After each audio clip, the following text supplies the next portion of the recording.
Welcome back to... Can't sign him. I mean, I saw him clauses for £500 out of the club. I want the Kroenke's gone. My friend has gone. My friend gone. Stop! Here it is.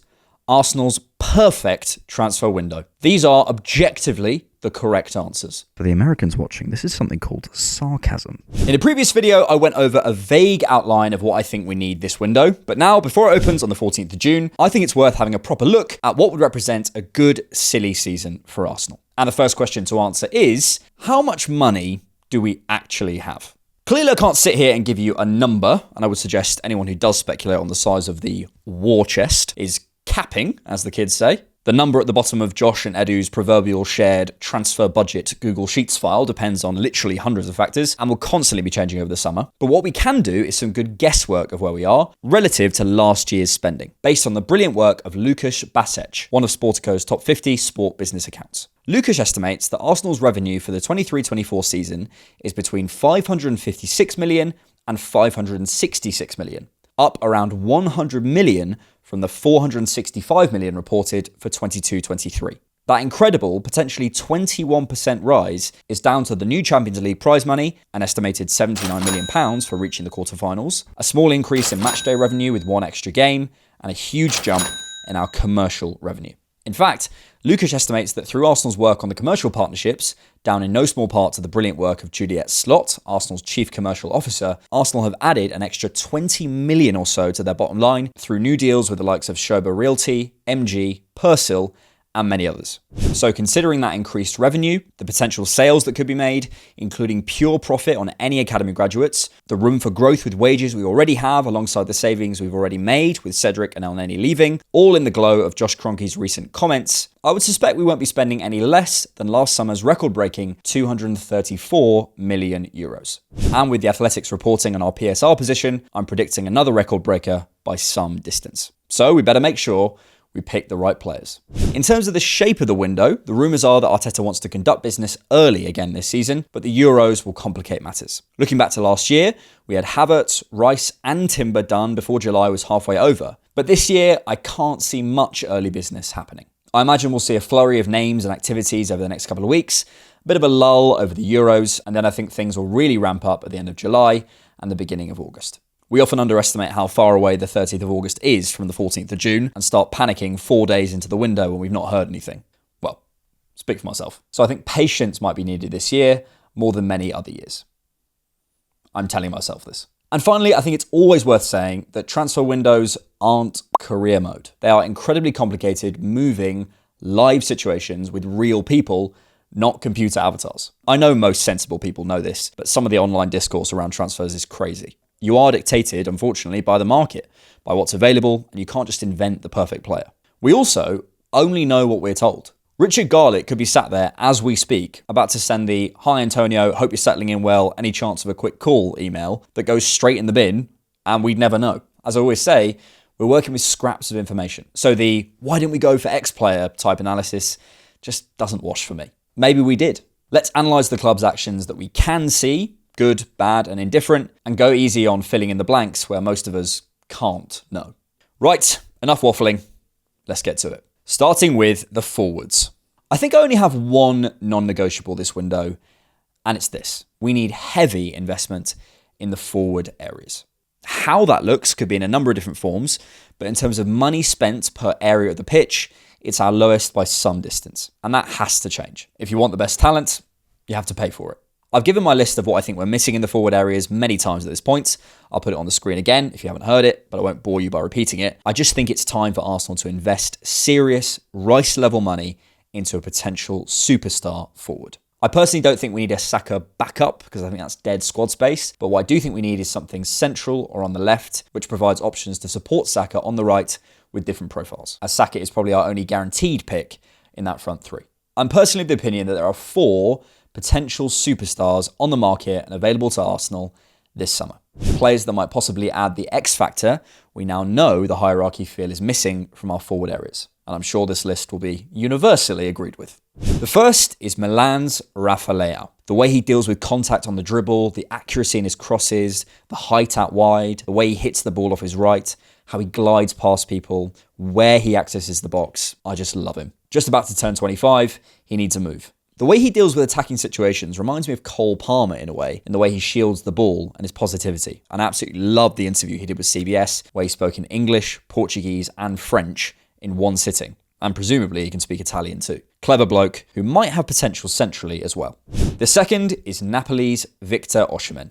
This guy, man. His ability to separate from his man in the box to get a shot away, his athleticism, his off-the-ball intensity would all add a level of aggression and bounce in our attack that could set us on fire in the Champions League especially. And I think he has another level to go to. I think Martin Ødegaard would have the potential to be seen as the best playmaker in the world in 12 months if Osimhen signs and settles. Of course, he has his injury issues and he does tend to overcook his passes sometimes, but if the release clause is indeed where it's rumoured to be, if he can stay fit, that does, for me, just about represent value. The third is Newcastle's Alexander Isak. I think this player is so technically gifted. Go watch that assist against Everton. When you're 6'4" and have these feet in tight spaces, you have to listen. His finishing is really exciting, and I think he adds something we desperately need on the transition, but I do worry about him as a box presence. I don't know if he's a bit nice still. Can he bully defenders? Lukaku versus Pablo Mari-esque. I also think Newcastle's numbers might be prohibitive, although with no Europe, you never know. The fourth, of course, is Marcus Rashford. I've spoken enough about him. Check out this video for more. I think they're all good options. You might have a preference or not like any of them, but there is no perfect player on the market, as I keep saying. So as always, it's about choosing what problems you want. In that next rung of players down, for me, are your Nico Williamses, your Desiree Doués, your Seshkos, your Xavi Simons, etc. All brilliant players, but all with more development to do, which is reflected in their price. Obviously, at the moment, Arsenal are heavily linked with Seshko, and he's the pick of the bunch in that second category for me. We did a scouting video on him on the Canon podcast, which I'll link to in the description, a full hour looking at his strengths and weaknesses with game footage that unfortunately I can't show on YouTube. His potential is incredible as an all-rounder. Is he ready to come in for 38 league games and get us to beat Pep next season? I don't think so. I think just one of those four names could be enough. But to be really sure, wouldn't it be nice to get one from that list of four or another superstar of your pick and then another from that rank below?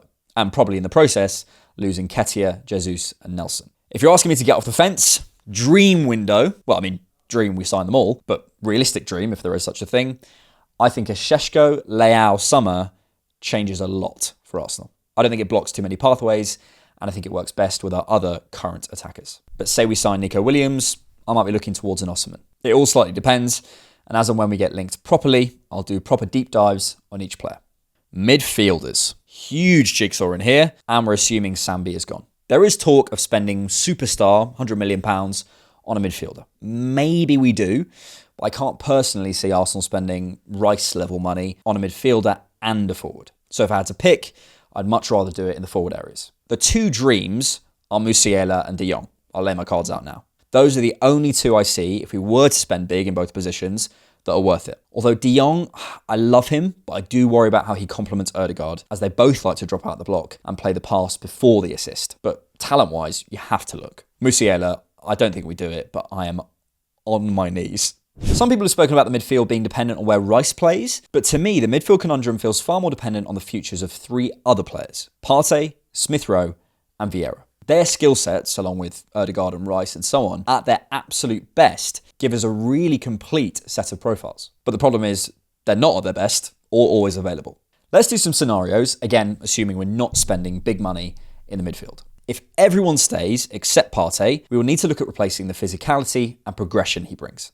To do that, we could be looking at Youssouf Fofana of Monaco or Mats Weifer of Feyenoord. To my eye, Weifer has that same sturdy tackle and frame of Partey, but with a bit more running power off the ball going forward. And Fofana probably has a little bit less of that spider leg thing Partey has, but it's probably a bit more comfortable on the dribble than Weifer. Both have the progressive passing acumen, though of course you need to see it translate in the Premier League. I'd say Fofana is probably the closer direct match to Partey, but Weifer might be able to play more comfortably in the 8 as a shuttler as well.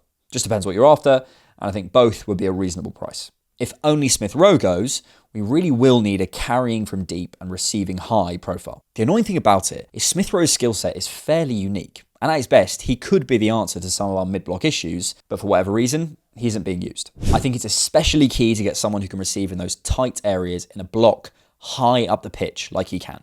You might be able to cover his carrying with Timber and Rice, but that high reception skill is very specific to ESR. Some non-Musiala, not crazy money answers could be a return for Aouar, Eze, Julian Brandt, but honestly, not sure on this. If Vieira goes, again, slightly annoying because he might also be an answer to the mid-block problems. I'd actually be tempted to see what Wanyeri can do with those 292 league minutes, especially if Smith Rowe is still around, if Vieira went. I think we might be okay, and I'd use the money elsewhere, maybe lining up the Partey successor a year in advance. If two of them go, maybe even all three, Stuart McFarlane, make sure your cameras are charged. I think midfield this summer is the hardest position to pin down. There's so many options. And as I say, everyone on our squad at their current peak is such a brilliantly diverse group of profiles. It's one to watch. There's some emphatic answers in your De Jongs and Musialas, and there's some less emphatic ones in your Fofanas, your Zubamendis, your Onanas maybe. Just depends on how many leave, how they come back from the summer, and where we spend money elsewhere. We'll be talking a lot about the midfield as the summer progresses.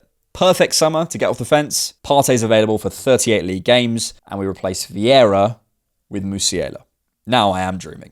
Defenders and goalkeepers. And we'll first go on goalkeepers.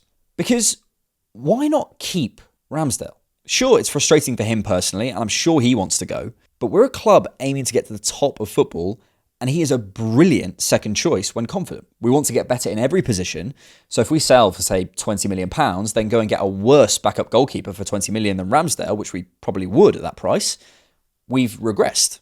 No? We're nice, family-led, cosy Arsenal. We want to do right by people. And I totally get that. But as I always say, we're trying to compete with City, Madrid and Bayern. And so I think our mindset needs to change a bit. They would turn around to him and say, you've signed a contract, mate. So unless we can get better in that position by selling and reinvesting for a better player, we're not budging. And by the way, we'll also replace Raya if we think we can do better than him. That's football. I don't really mind how we deal with this position. And as always, I think goalkeepers are a bit of a specialist position, so I think it's worth trusting the experts here. Emi Martinez's goalkeeping coach, Neil Cutler, was on Ben, friggin' legend, Foster's podcast recently and was saying stuff about hand shape to ball position, limited triggers and transferring. And I was totally lost. Trust the experts, but keeping Ramsdale should be an option.